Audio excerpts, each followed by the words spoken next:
Hi there. This is Frater IAC, and I'm coming back into your life with a new video. I haven't done many videos lately, any for some time.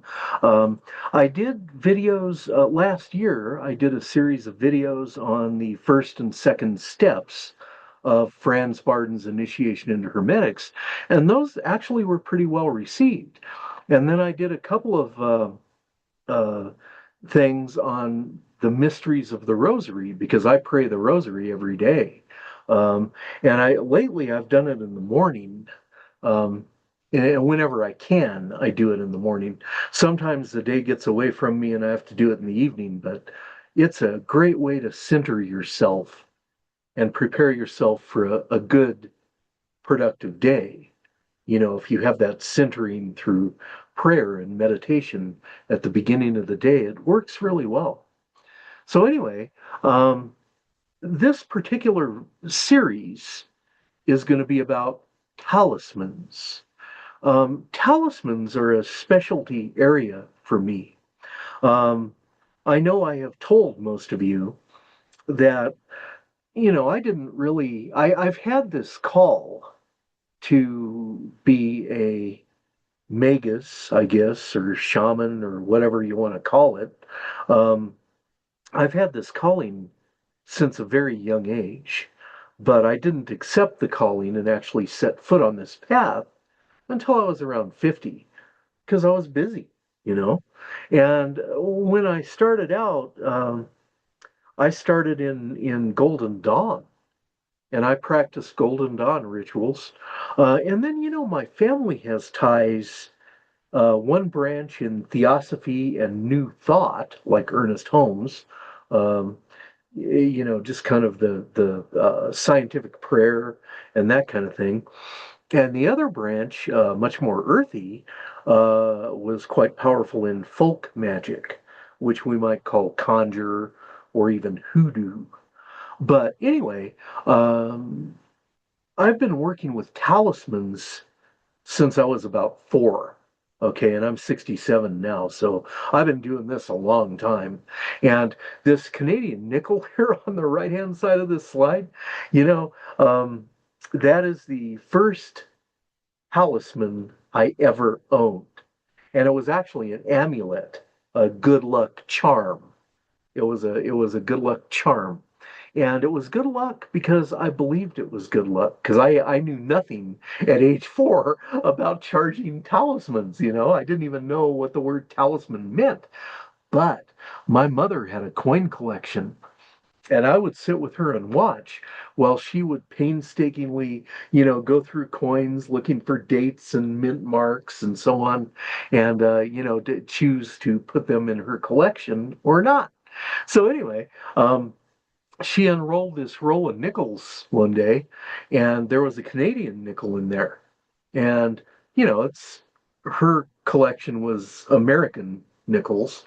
So the Canadian nickel she gave to me, and she said, "Hey, this will bring you luck. This is a good luck coin." Now I'm 4 years old. I believe that with the absolute faith of a 4-year-old.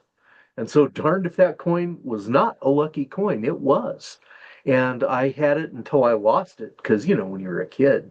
So, but that was my first experience with a talisman, was this Canadian nickel. And then this deal here on the left-hand side of the slide, I actually own this piece and use it as a talisman. It's actually a magical tool. This is silver sheen obsidian. It's a 4-inch sphere of silver sheen obsidian, and I use it for as a magic mirror in certain aspects of my work as a hermetic magus. So because I did Golden Dawn, I did Conjure, I've read a lot of shamanism, but when I found Franz Barden, that was when I knew I was home. And I'll talk about that more later. But the thing is, last year I was burned out. I was like beyond burned out because my work, I'm still working, you know, and my work has just been busy and busy and busy. It's just been crazy. And so at the end of the year, I had all this vacation time built up, and I said, man, I got to take some vacation. So I took 4 weeks. It was great. 4 weeks between Thanksgiving and New Year of last year. And, I have excess energy. I really, I love this community. And I think the more we can share best practices with one another, the more we can advance this field of Hermetic magic, the better off we all are. Because my feeling is the only way that we can be sure that we are transmitting this sacred knowledge into the future across the sea of years is through teaching these things to people. And then the people we teach will, in their own time, teach others. And that will go on. Because guess what? We're projected to have what's called a population cliff in a few years because the birth rates are down pretty much throughout most of the world. And somewhere around 2050, 2060, I don't know, who knows? But there's going to be a precipitous drop in the world's population that isn't recoverable until we reach a set point. And, over centuries, the coming centuries, the human species is going to shrink in number until we're living in small tribal societies separated by vast geographic distances. And guess what? All of those little tribes are going to need a shaman. That would be us, the Hermetic Magi, the shamans, the witches, the cunning people, the conjurers.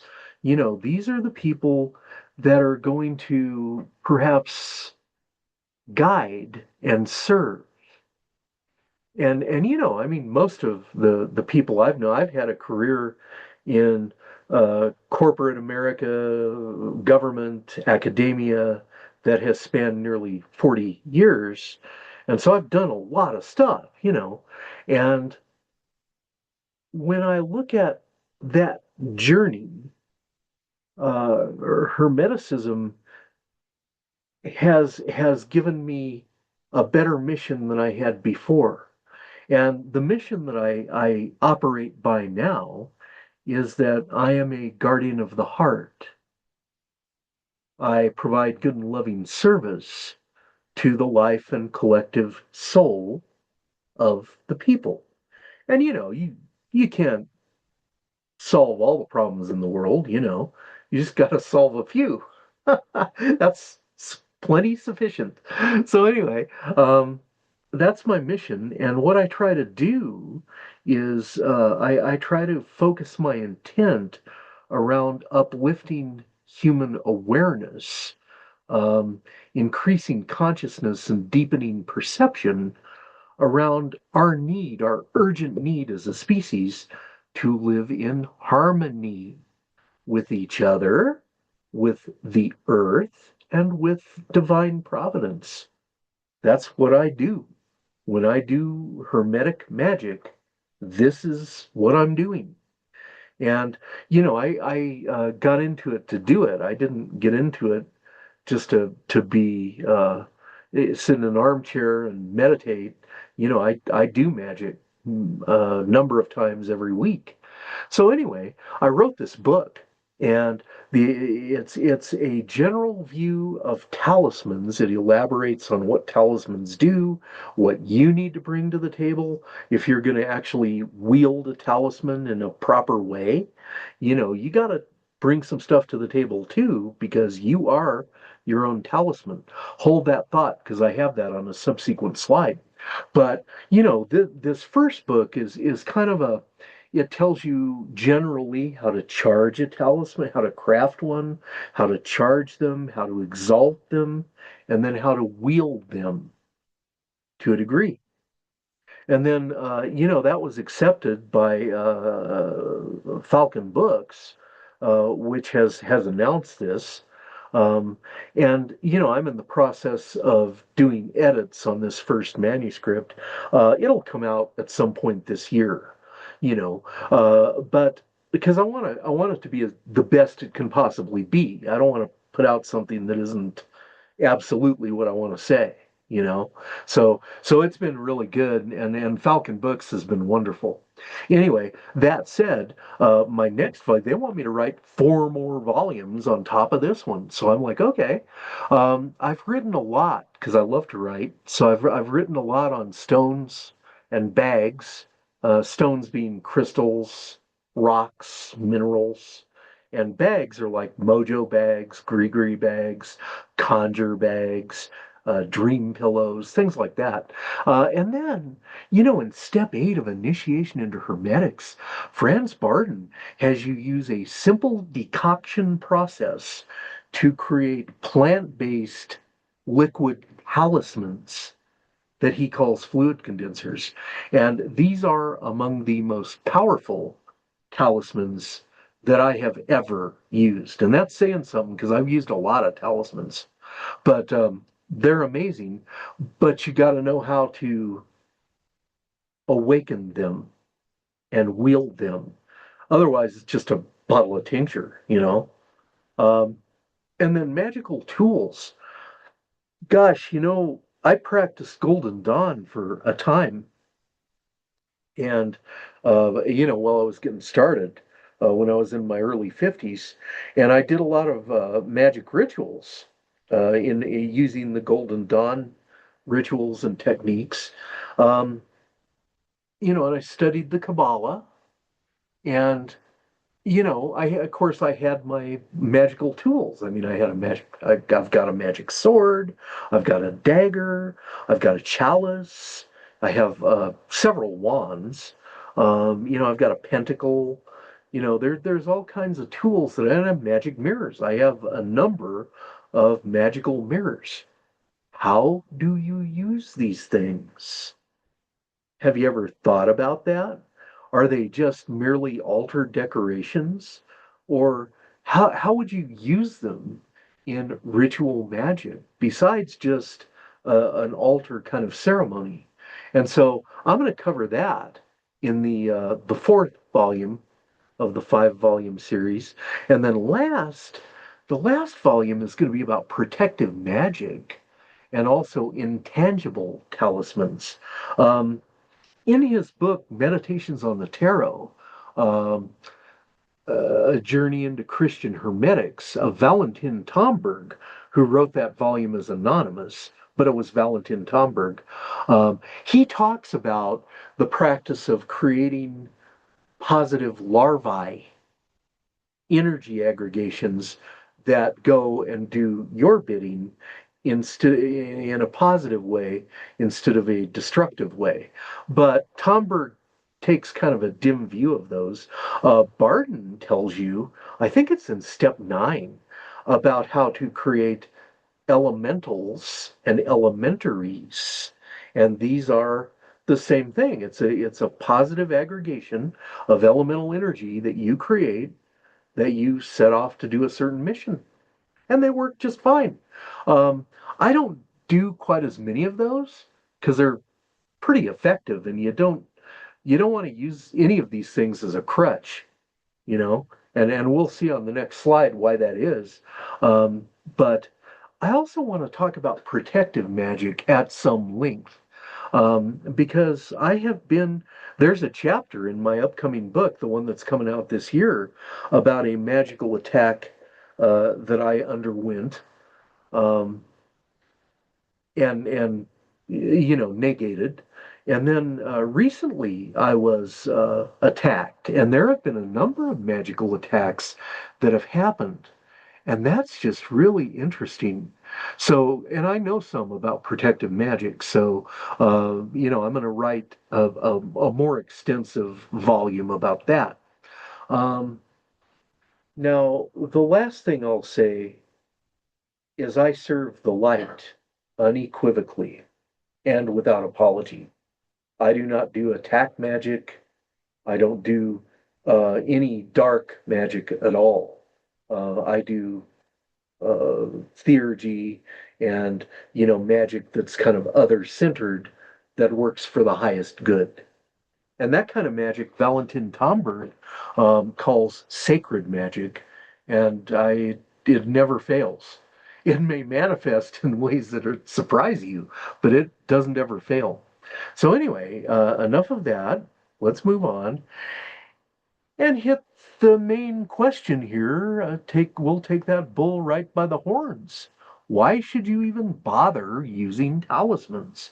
Because certainly there are a whole bunch of people in this community that I respect very much who haven't really talked a lot about talismans and what they do, how to use them, what they're for, you know. And so that's why I think this might be useful for you. And I think our brother Ray Del Sol is doing a talisman workshop on a virtual a webinar class soon. I don't know the exact date, but I'm sure he knows a bunch about talismans too, and a lot of you do. And so I'm hoping that we'll start sharing best practices and thus advancing the knowledge and creating that rising tide that lifts all the serious boats, meaning all the serious practitioners. So anyway, why should you even use a talisman? Well, you can see I got this image, this artificial intelligence generated image of an electric guitar. And, you know, it's a piece of wood with some metal strings on it, and it's solid. I mean, if you've ever held an electric guitar without this thing on the right, it isn't going to do anything. It's you're going to make little tiny. You can pretend to shred all you want, but nothing's really going to happen, and that's because you need an amplifier. Okay, so let's consider who you are. You are the player. The guitar and the amp are the talisman that you're using, right? That's how it works. And so talismans serve to amplify your focused intent. Now, the reason I'm putting it forth this way is because that's what I've had to do.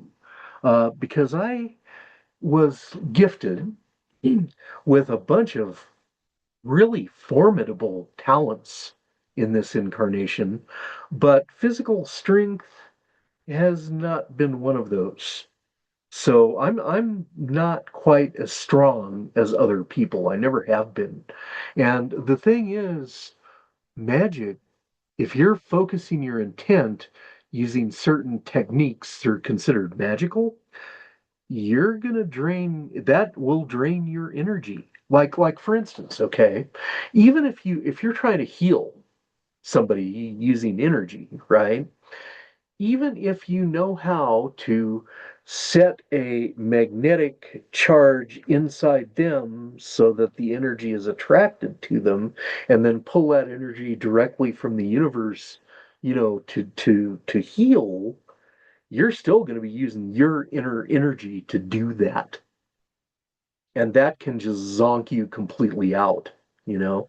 And so I had to figure out, is there any technology out there that I can use that actually amplifies my efforts, my intent?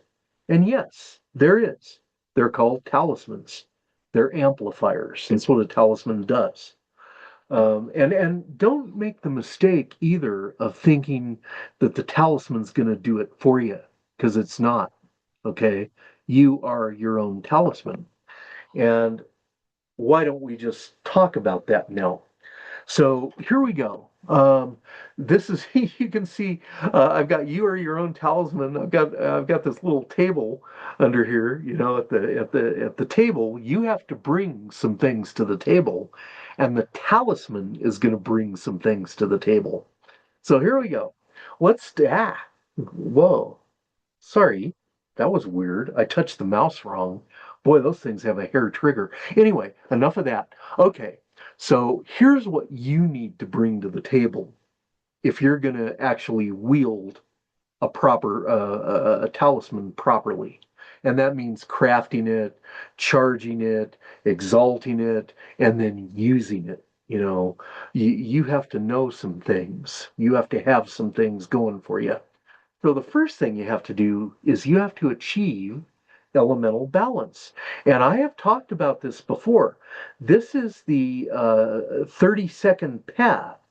And the tarot card that takes you from the 30-second path up from Malkuth to Yasad, which is where you have to be to do anything magical in any kind of repeatable sense, that is the world card, right? And that's the woman that has two wands and she's floating in the wreath, and then the elemental symbols are outside the wreath. That's because she's mastered the elemental energies within herself. That's step one, which is why I like Barden so much, because he covers that in the first two steps of initiation into Hermetics through his soul mirror process of active introspection. I cannot stress how important that is. But if you refer to this diagram here on the right-hand side of the slide, this is from Robert Wang's brilliant book. He calls it the Kabbalistic Tarot, and he wrote it a number of years ago. It's based on Golden Dawn, right, and Thelema. And so here you see the magician is pretty high up in that. This is the higher self. This is Kether. This is the highest realization. This is like Adam Kadmon. This is like your higher self running the show and creating at a very deep level. And so this is the magician. So as you can see, he's pretty high up in the old hierarchy if you're using the Kabbalah as your model of cosmology, which it makes a lot of sense. There's nothing wrong with that. So anyway, you got to have this elemental balance. You have to control the energies within you. You also have to know how to move energy. And I have a video on that in this channel. So refer to that, because moving energy is not that hard. And I guarantee you, you already know how to do it. You just have to practice so you can do it in a repeatable way. You also have to know how to transfer your consciousness, how to travel to your own depth point, how to enter the depth point of an object or intangible, and you have to have a high degree of developed geniality, which is projective curiosity.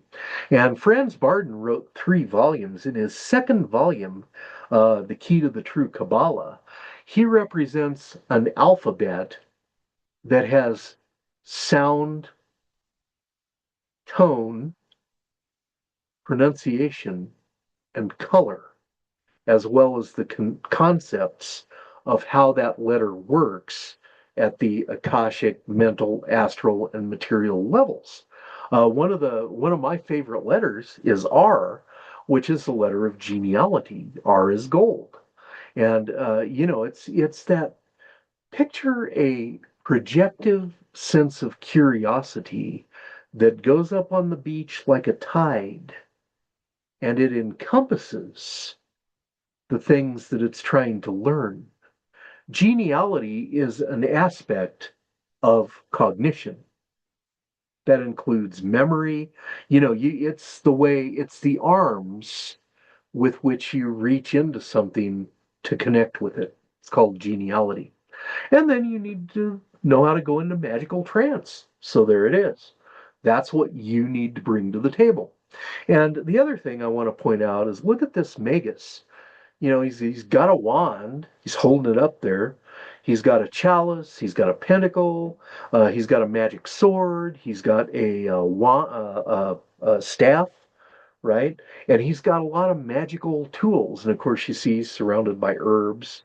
So he is a working magus using the gifts of the earth, which are essentially what most talismans are. They're stones, crystals, plant materials, things like that. So anyway, that's what we're looking at here. So now the talisman of the day.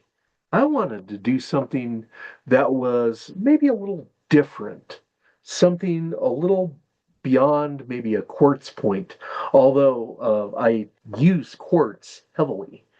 Quartz is great, but this is a black kyanite blade.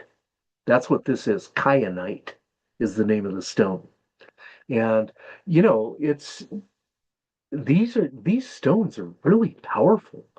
And I'm going to talk about how you learn to tap into the innate characteristics of any talisman in a qualitative way and then wield it in a quantitative way. Because remember, it's a dirt road. It's two paths. There's the qualitative path, which is the mystical part of the journey, and then there's the quantitative path, which is the magical part of the journey. And you got to do both. So here we go. Let's talk about how you awaken the quintessence of a talisman. And before we get into this particular slide, what does it mean by awakening the quintessence? What? Well, Paracelsus developed that idea, and Eliphas Levi talked about it indirectly in his Doctrine and Ritual of High Magic, which is great. I'll tell you what, Jason Hudson is doing a really neat class where he is doing a real expose of Eliphas Levi's book, and he's using John Michael Greer's wonderful new translation. And John Michael worked with someone else, you know, so I forgot the name of that person, but that is a great translation of Eliphas Levi's book. So anyway, you can find stuff on awakening this quintessence from a number of authors, but Paracelsus kind of started the ball rolling because he learned how to go into a trance and connect with the plant material, in his case, that he was trying to make into a medicine. And he would, through an alchemical process, as well as through some meditation, awaken its quintessence. Now, when Bob Smith talks about this, um, yeah, in his numerous interviews, and he has been cited in a number of books too, he talks about how the depth point is the astral awareness, the astral consciousness, the subtle reality of whatever object you're going into the depth point of. And that makes sense to me.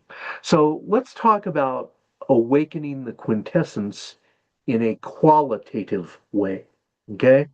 Um, I always like to look, and I consulted with a powerful witch friend in my area over plants and particularly plant spirits. And what she told me is that every plant, every kind of plant has its own spirit. Okay. So like if it's a peach tree, there's a spirit, a collective awareness shared by all peach trees worldwide. And then you have this peach tree that's right in front of you that has its own kind of personality within those parameters. And so the quality aspect of this is, I guess you can call it the macrocosmic, the macro prosopis and micro prosopis. The macro prosopis is God. Okay, that's the quantum field.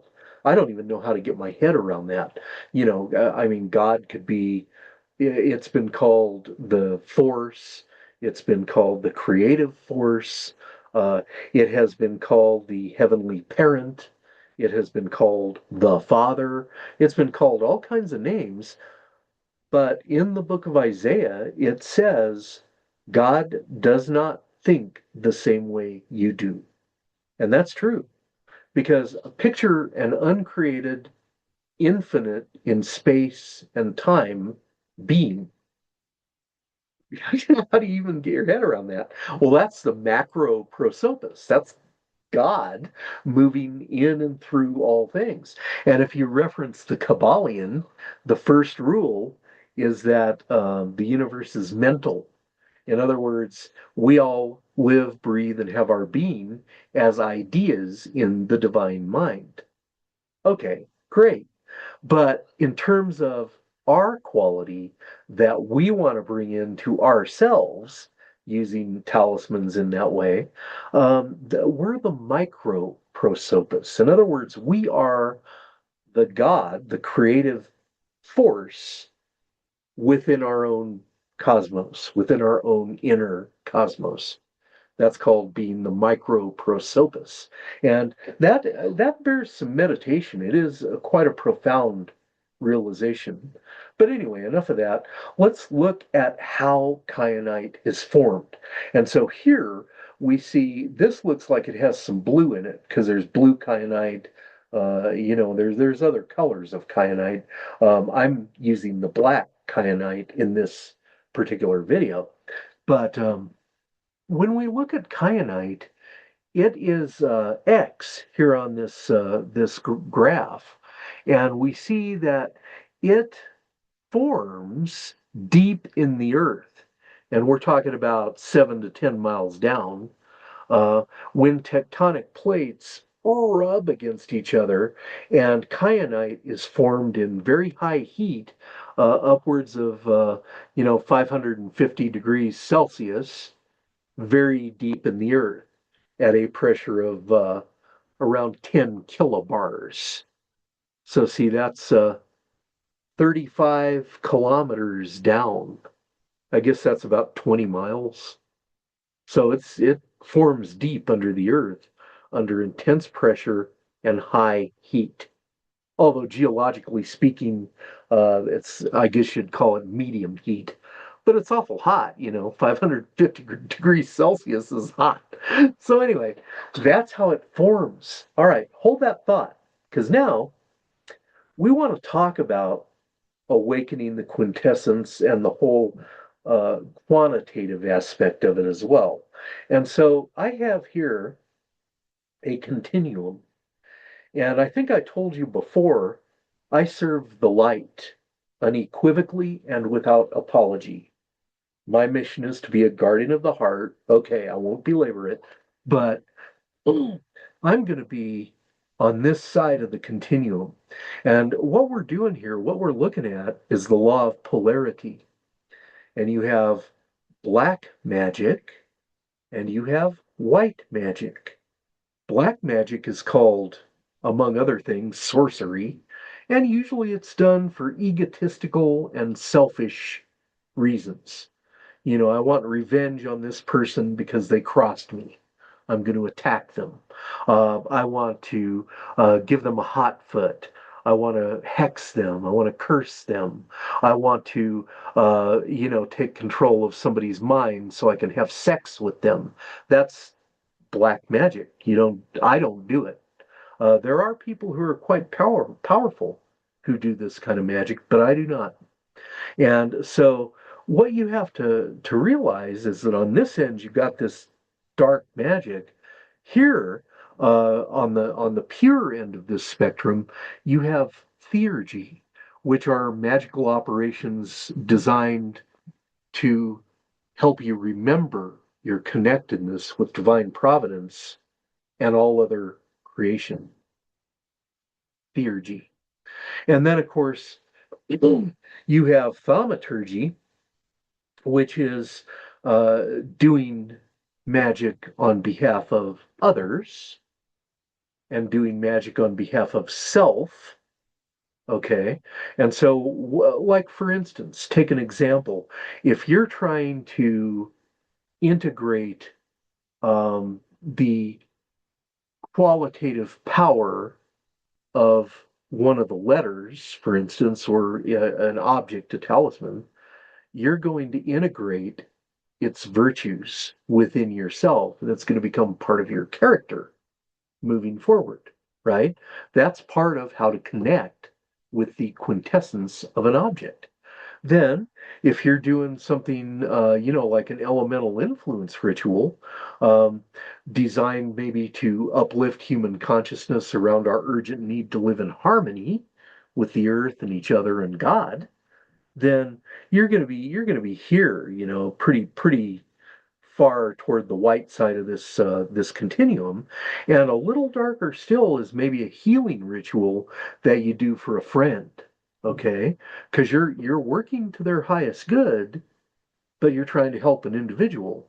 And then if you get over in here, you're getting to the point where does the magic that you do on behalf of others end and the magic that you do on behalf of yourself begin. And only you can decide that. Because, we're all created in the image and likeness of divine providence. Okay? And the image is we can choose to turn toward God or away from God. We can follow divine light or we can follow our own light. And if we choose to follow divine light, then we practice active introspection that helps us become more like God, if that makes sense. That's why I like Barton, because he has the soul mirrors. So, but I have gone fairly far down here, but I don't go beyond a certain point down this continuum because I just don't. And that's my personal preference. Take it with a grain of salt, but be careful. If you're down in this neck of the woods, you want to be careful because things that you do down here can backfire horribly. Things up here, not so much. Okay, so now let's look at the qualitative and the quantitative uses of this black kyanite blade. And, I'm a big believer if you're going to do something, do it right. This is a knowledge business. So, at the very least, you're going to have to buy a bunch of books, to advance on this spiritual path, right?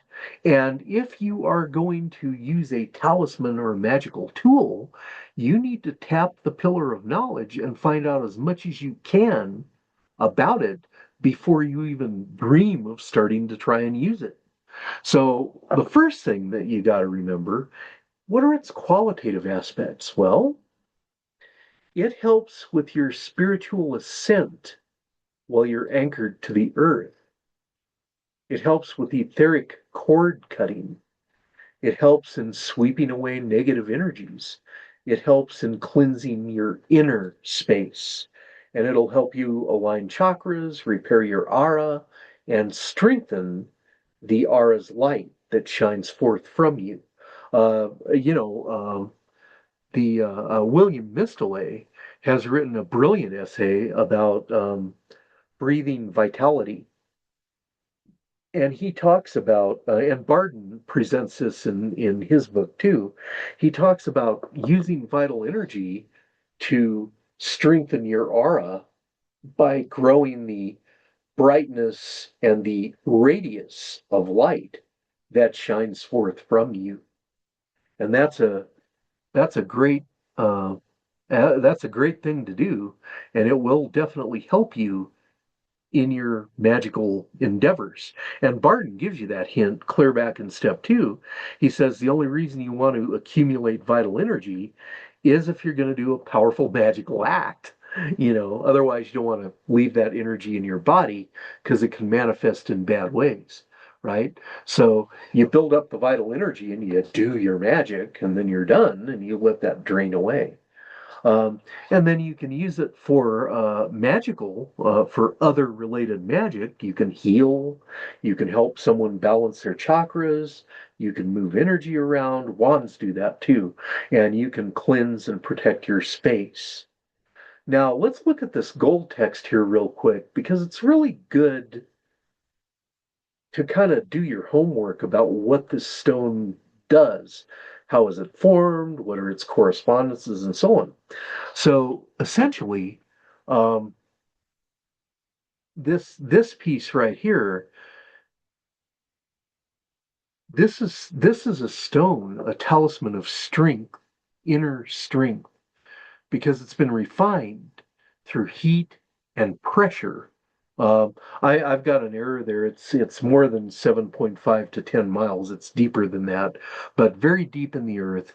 When the tectonic plates are grinding together under intense pressure and heat, this crystal forms, and it forms in shale. It forms when shale is squeezed at around 4,000 times atmospheric pressure.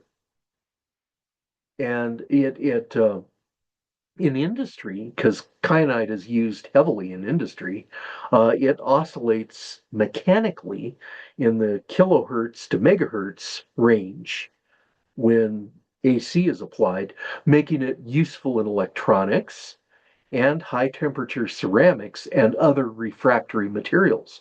So kyanite is quite useful because it's extremely heat resistant. Um, it's also used, of course, in aerospace applications. Um, so that's how it forms. And that kind of dictates, if you really think that through, if you integrate these qualities into yourself, what are you going to be? Well, you're going to be strong. You're going to be calm. You're going to be steady under pressure. You're going to be able to stand the heat of whatever situation you're in. Kyanite is quite powerful in that way. And then, of course, the correspondences, which lead us into the quantitative or magical way to use this stuff.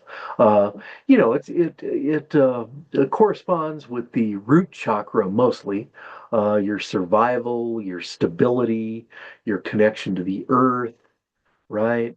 And then the planetary correspondences, Saturn, obviously, boundaries, wisdom, structure, but also it's got some Jupiter kind of traits, expansiveness, using the idea you're going to use Earth's gifts, because talismans are gifts of the Earth. And then obviously learning and knowledge, that's Hermes Trismegistus, the jester. And then, of course, the elemental correspondence, you have the earth element, which is diligence, perseverance, steadiness, balance. And then you have all aspects of cognition, which is the air element. And that includes memory. Very interesting.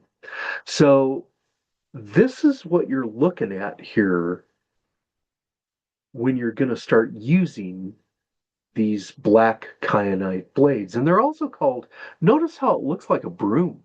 They're also called witches' brooms because they sweep energy. Very interesting. So let's move on. Now, I want to talk a little bit about how you awaken the quintessence of something. And this took me years to learn how to do this, okay?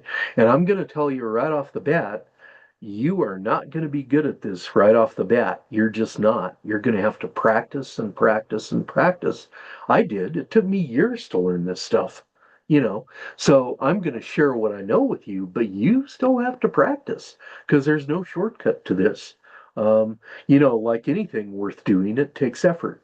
So anyway, enough of that. You see this fella here, he's you. He's the Magus. And what you have to do is slow down your consciousness to the point where it can meet the consciousness of this kyanite. Now, the thing about the kyanite, the black kyanite, you can see it down here at the corner of the slide. It's a rock, okay? Unless you do this, unless you learn how to do this, it's never going to be anything more than a rock. And you gotta, yeah, I mean, put it in perspective. This thing took 1 billion years to form, right? 1 billion years. It's not even going to have the same, its conscious is going, consciousness, sorry, is going to be different, fundamentally different than yours. and yet you can still meet using the law of impactation. And I want to talk about these things. Um, First thing you want to do when you're going to awaken a talisman is you got to go into a magical trance. And that means and I have a technique by which I do this. Um, I have a special scientific prayer that I utter, and then I clear my mind and I enter a timeless and spaceless realm, magical trance, right? Because it's got to be timeless and spaceless because you're operating on two vastly different scales of time, right? So you have to go into a timeless and spaceless perceptive state. That is, of course, the pillar of silence, which has to do with the earth element, and vacancy of mind, and even thought control, which are step one Barden things. But what you're making use of in that is the concept of mentalism out of the Kabbalion. Because according to the Kabbalion, the first rule, the first spiritual rule, is we all live and breathe and have our being as ideas within the divine mind. The universe is mental. That's how they say it. Um, And then the other thing you're using is the law of vibration. And we have a continuum here that depicts the law of vibration. But everything vibrates at certain frequencies. The earth has a pulse. 432 hertz does a certain thing, 174 hertz does something else. Each of the letters has its own tone, etc. So when we are considering this, we're going to use the law of vibration, but we're going to use a subset of that called impactation. That was coined by Dion Fortune in her book Cosmic Doctrine. And Dion Fortune was an advanced magus. I mean, she was pretty powerful. And, her book is real good. Cosmic Doctrine is an excellent book. You should definitely get it and read it. Um, but she has a whole chapter on this thing called impactation. And what's interesting? John Michael Greer had a book club that he was in, and they were going through cosmic doctrine. And I read an essay on, from him in that book club about the law of impactation. And they were talking, the discussion was around grandiose things because they were talking about the involutionary spiral of the big empires and you can't fight that. If something's on an involutionary spiral, you're not really, one person isn't going to be able to reverse that. You're gonna have to find something that's going up at the same time as the involutionary spiral's going down, and when they meet, you're gonna do your magic. That's what impactation is. How it works in charging a talisman is that the consciousness of this rock, this kyanite stone, this kyanite crystal, operates much more slowly than yours. And so, what you have to do is go into trance and you have to use that law of impactation to match the speed of the consciousness of the kyanite in this case. And so picture a high-rise building. If you want to just to down and dirty about the way impactation works, picture a high-rise, and you're the elevator that's going down from the lobby or down from the penthouse. You're up in the present moment, and your consciousness is very mercurial. It moves very fast. You're a supercomputer, right? And you have to take that elevator down. And in the meantime, picture an elevator in the same building that's starting from the fifth subfloor level of parking. and so it's starting from deep in the basement and it's going up, and yours is coming down from the penthouse.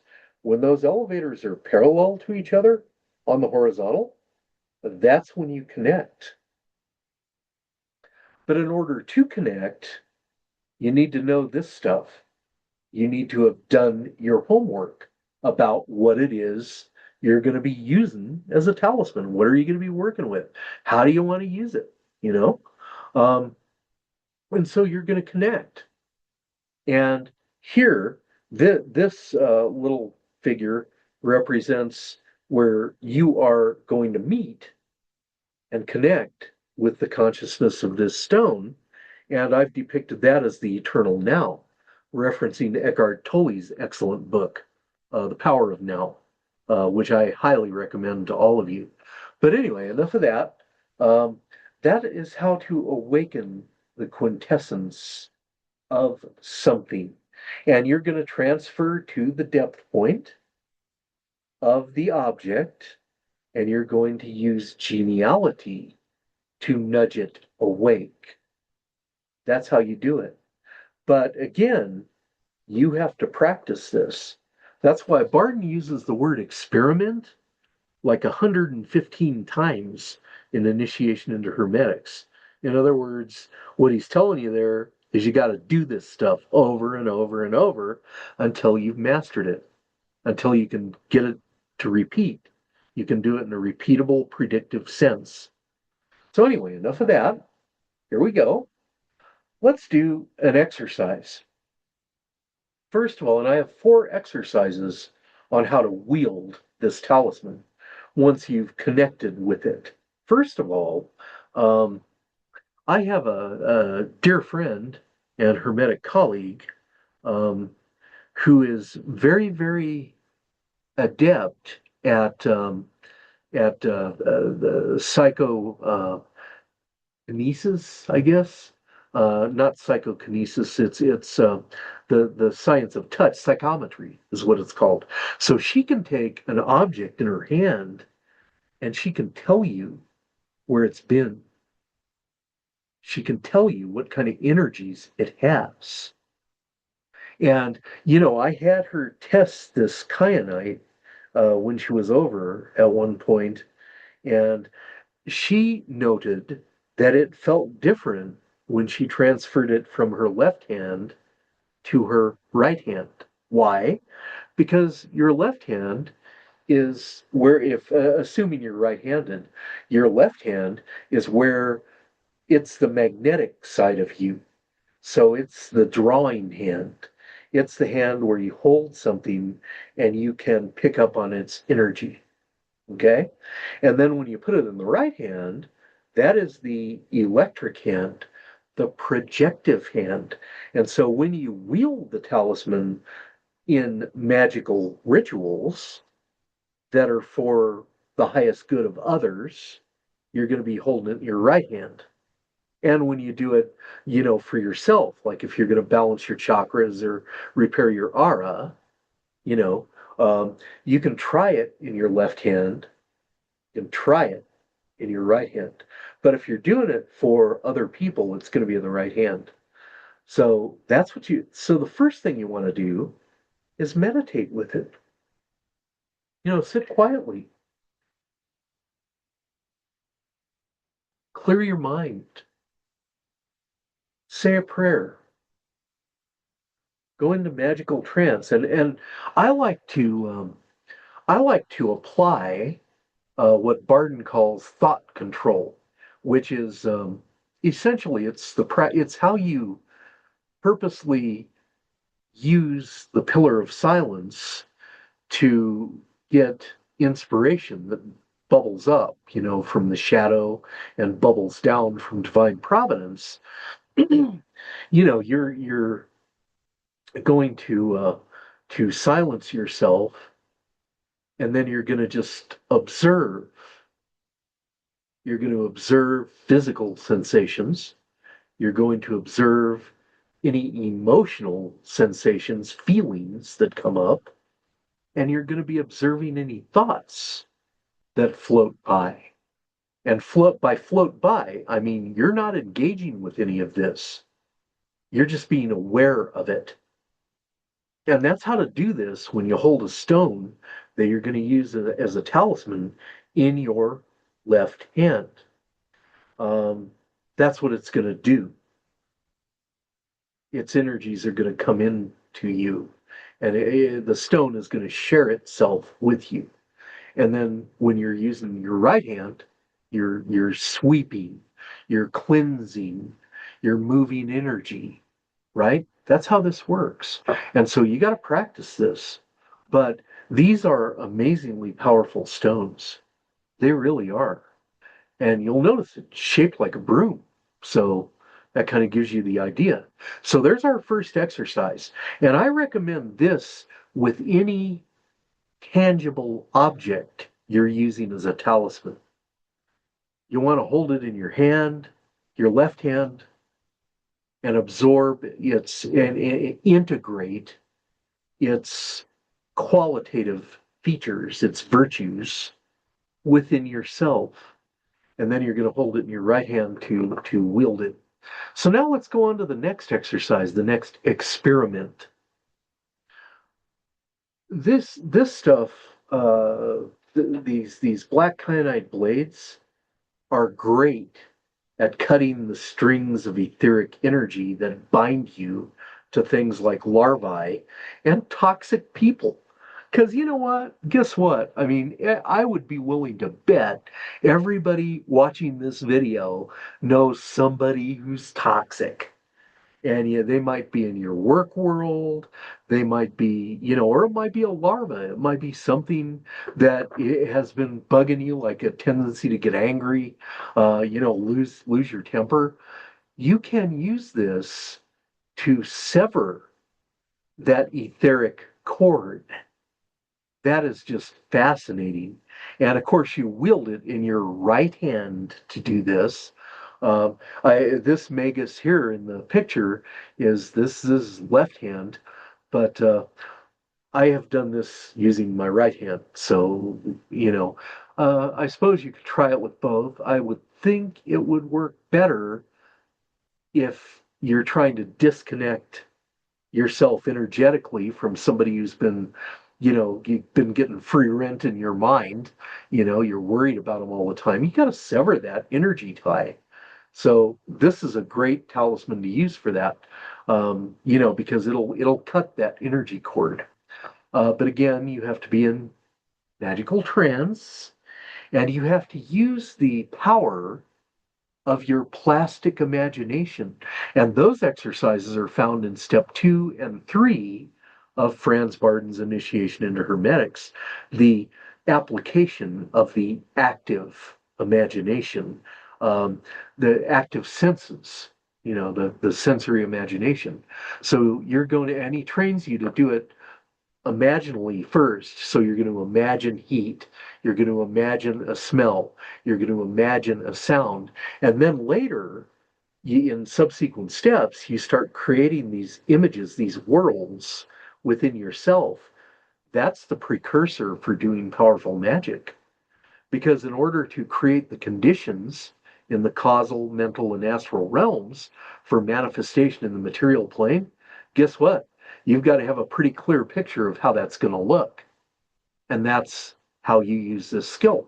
So you're going to conjure within your own mind the image of this etheric energy string that ties you to this horrible, terrible, awful, negative entity, and you're going to snip it just like a pair of scissors. That's fun, and it does work. Okay, so now let's talk about the third thing. There is a book that was just marvelous, okay? And this guy's a shaman, Alberto Villoldo, and he has studied with shamans all over North America, Central America, South America, and Asia. And he's a healer. So he has studied with these shamans. And the shamans in Peru actually understand the chakras and the energy meridians real well. What? You thought that was just in the East? No, no, no. The chakras and the energy meridians are truth.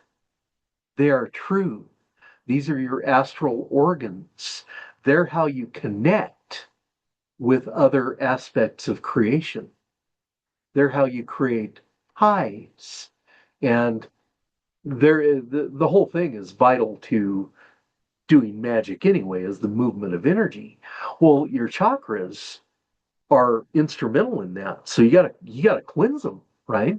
And so in chapter 3 of Shaman, Healer, and Sage, Viloldo has this brilliant chapter where he talks about cleansing the chakras, right?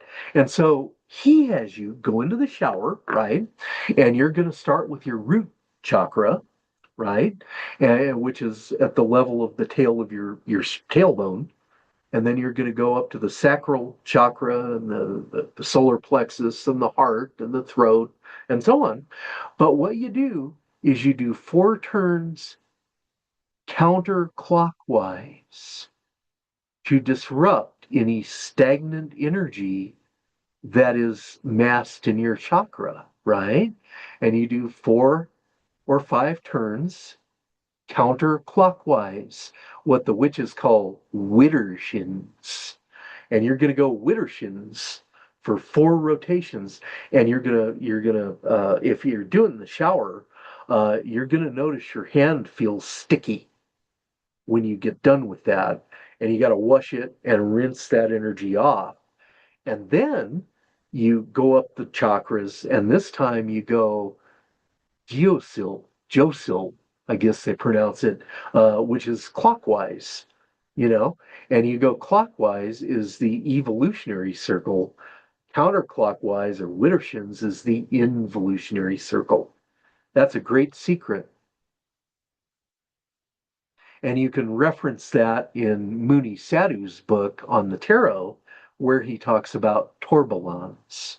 And I won't say more, but I highly recommend Muni Sadhu's tarot book. Anyway, so what you do is you go clockwise around, and you go again. He has you go from the top down this time, so you're going from the root up, and then you go from the crown down, and you're doing clockwise, and that activates the chakras. It cleanses them. It re-energizes them. Well, guess what? This kyanite can do that for you in a dry setting. And kyanite, ordinarily, if I was doing a video like this on any other crystal, pretty much, pyrite or quartz or amethyst or whatever, okay, you need to cleanse these stones periodically. You need to cleanse the negative energy off. Any Reiki healer will tell you that. You got to cleanse your stones. And there are a number of ways to do it, but kyanite is a self-cleansing stone. You don't ever need to cleanse it. It cleanses itself. And it, like selenite, you can actually put it touching another stone, and it will clean the negative energies or banish the negative energies from that stone. But with kyanite, you don't have to do that. So it works marvelously in this chakra cleansing method. So there you have that. So there's the third experiment you can do with this, right? Then you have cleansing negative energies from a space. Now, here you can see a bundle of, on the right-hand side of the slide, this is a bundle of white sage. Now, I love the smell of white sage. I live in the central United States. And so, I mean, I often cleanse my space with white sage. Well, guess what? If you hold the smoking sage in your left hand and allow that smoke to diffuse through the room, and you sweep it thoroughly through the room with this kyanite, it's going to do a really, really good job of cleansing those negative energies from that space. So those are only 4 experiments using this particular talisman. I think you can probably, if you go back to that one slide with all its characteristics, you can think of more experiments. Like, for instance, Reiki healers often use this black kyanite blades, and they place them directly on the chakras of the people they're trying to work with. That's one aspect of it. So, pretty powerful talisman, very good. Now, this is the last slide. Um, I guess I'm not known for short presentations. Sorry about that. You know, but feedback is good. I would like to hear from you. Okay. I put this out on Substack. Comment on the Substack post. I put it out on YouTube. Comment on the YouTube. Or you can email me. If you have any questions about this thing, email me. And if you have any suggestions, if you want to share your best practices, because guess what? We are a community. And it's only if we treat each other the way we would want to be treated, and we come into this thing with the idea that we're going to share and grow together, we're going to get a lot more done, because these are sacred skills, folks. This thing called Hermeticism, a witchcraft, conjure, voodoo, all of the rest. Okay, all of these Santeria, they are all disciplines, and it is very important that we work together so that we're advancing knowledge, so that this sacred knowledge can be carried forward through those who learn from us. Okay? So, anyway, I'll end this the way I always end these. I wish that all of you, my desire for all of you, is that you be truly blessed in all of the ways that you most need. May God bless.